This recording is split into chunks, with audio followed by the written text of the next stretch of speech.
Merhabalar, Gül'ün Mutfak Aşkı YouTube kanalına hoş geldiniz. Çok bilindik bir lezzeti bugün bir de benden izleyin istedim. Tarif için 1,5 su bardağı nohut kullandım. Yıkadığım nohutu düdüklü tencere içerisine alıyorum. Eğer ki evinizde düdüklü tencere yoksa akşamdan ıslayıp çelik tencerede haşlayıp yine yapabilirsiniz. Bu lezzeti benim anlık ne pişireceğim diye düşünürken bu güzel lezzet geldi aklıma. Tencere içerisine 8 su bardağı su.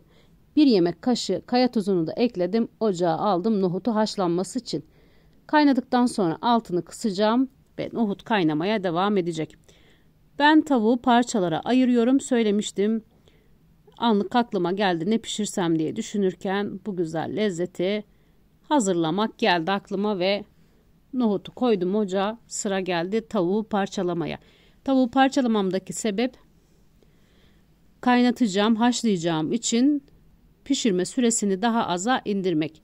Bütün bir halde haşlasaydım bu süre bayağı bir uzardı. Gördüğünüz gibi budunu, kanadını ayırdım.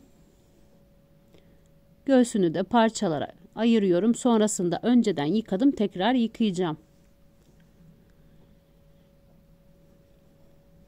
Tarif biraz aşamalı bir tarif. Umarım izlerken sıkılmazsınız.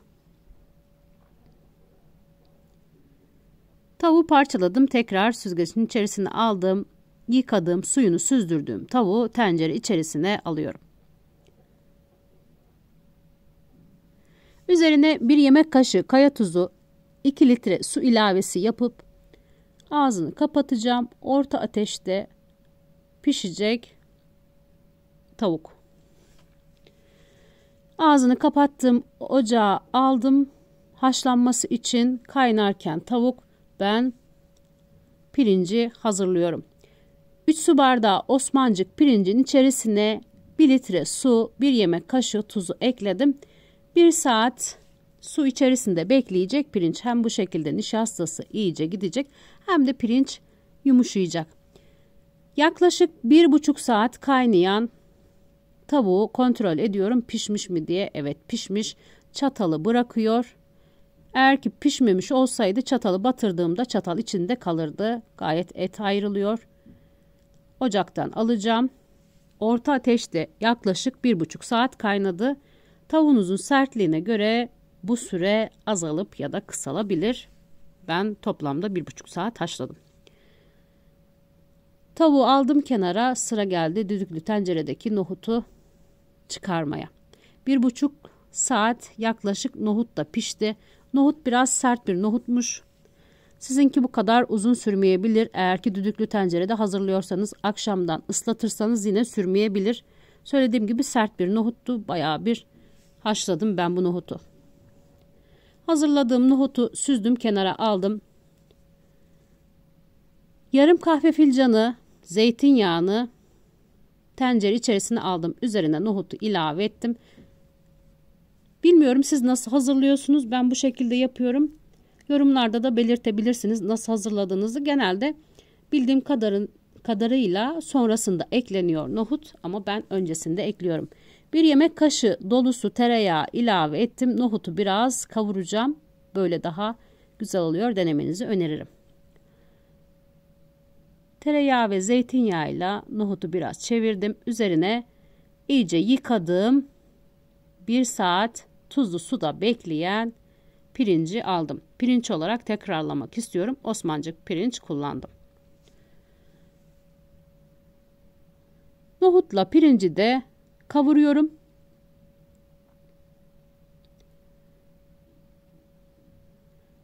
Pirinç biraz hafif rengi dönene dek birbirine yapışması, pirinçler birbirine geçiyor ya, o işte o yapışması gidene dek kavrulacak pirinç. Tane tane tencere içerisinde olacak, ayrılması gerekiyor pirincin.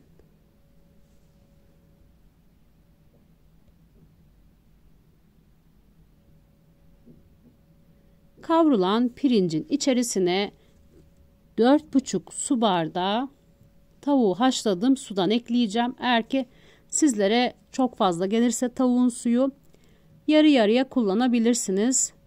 Sıcak su ekleyebilirsiniz. Ben 4,5 su bardağı tavuğu haşladım, suyu kullandım. Tavuk suyu ekledim içerisine ve şöyle bir tencerenin içerisindeki pirinci düzelttikten sonra ağzını kapatıyorum. Kısık ateşte 12 dakika pişecek pilav. Pilav pişti, hazırlandı. Ufaktan bir karıştıracağım. Bazen ben pilav yaptığımda pilav karışmaz. Niye o kadar karıştırdın diyorsunuz. Ben genelde karıştırıyorum. Hiçbir şey olmuyor. Karıştırmamdaki sebep, eğer siz karıştırmıyorsanız üstü altı iyice karışıp her tarafı aynı eşit pişsin diye.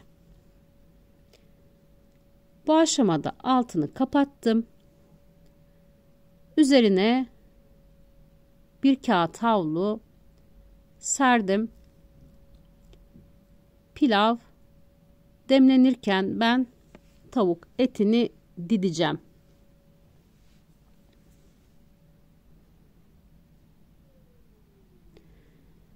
Soğuyan tavuğu parçalara ayıracağım.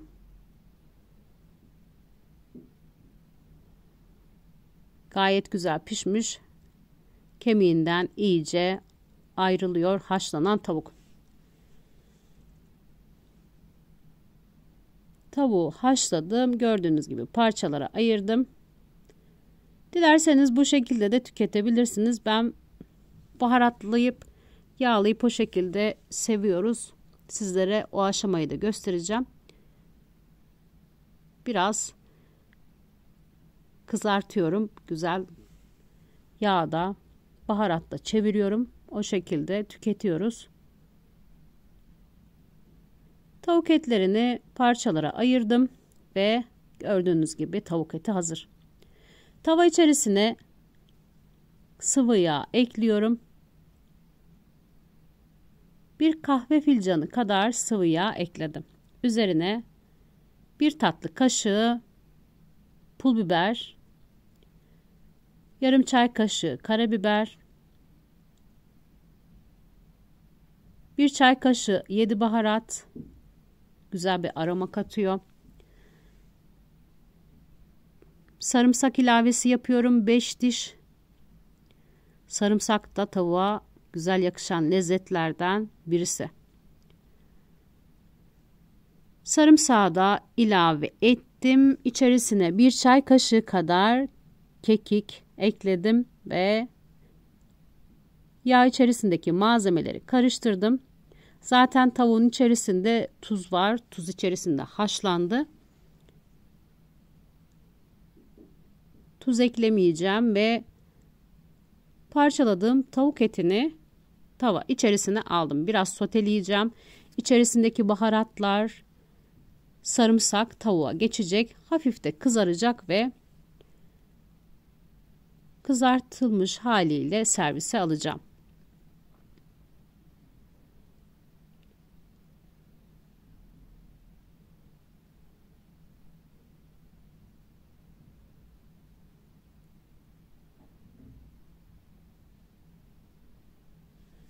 Tavuğu da tekrar haşladıktan sonra baharatlayıp kızarttım ve kenara aldım.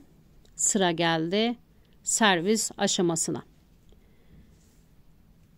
Demlenen nohutlu pilav karşınızda.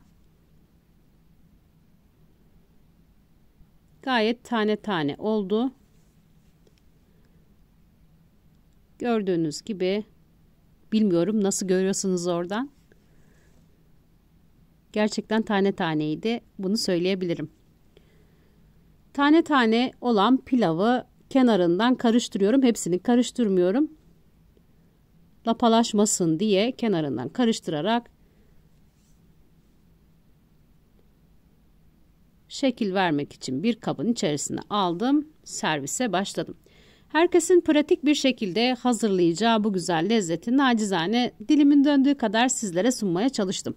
Umarım sıkılmadan izlemiş, tarifi de beğenmişsinizdir. Şimdiden hazırlayacaklara afiyet olsun. Kanalıma abone olmayı ve beğeni yapmayı unutmayın lütfen. O güzel yorumlarınızı videomun altına bekliyorum. Sizlerin görüşleri benim için çok değerli. Tarifin malzemelerini neyi ne miktarda kullandığımı açıklama kısmında belirteceğim. Oradan bakabilirsiniz listeli malzemesine. Yanına kıl biber turşusuyla servise aldım. Şimdiden hazırlayacaklara tekrar afiyet olsun. Başka bir tarifte görüşmek üzere. Herkese sevgiler sunuyorum.